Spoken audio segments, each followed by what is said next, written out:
posible din po ba na to control the narrative, ni-frame na niya yung issue to make himself the savior instead of yung nag-cause ng problema? Posible din po ba yon? Posible naman yun, pero malaking sugal yun. Alalahanin natin, may nakaabang sa posisyon niya.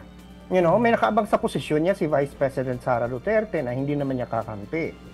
Ibig sabihin niyan, marami ang kailangan siya mag-fail. So that's possible. But the second and the third question I have will put a stop to that kind of entertain that thinking. The second question I have is, okay, bakit kailangan pa niyang isingit yung isang daang bilyon sa legislative phase ng budgeting?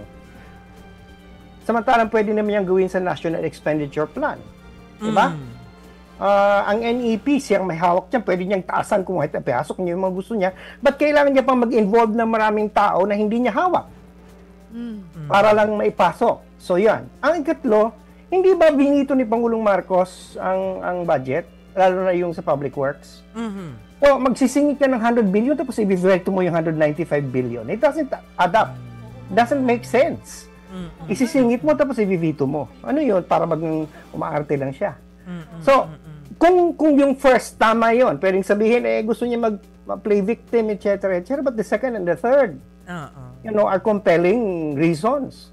That means, plinano niya na to, tapos sasabihin nila si Pangulong Marcos ay hindi bright.